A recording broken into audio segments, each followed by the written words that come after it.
Senti com'è diversa l'energia di lui.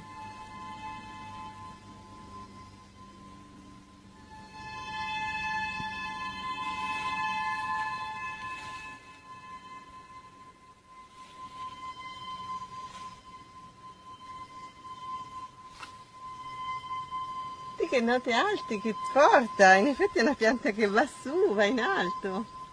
Sentilo.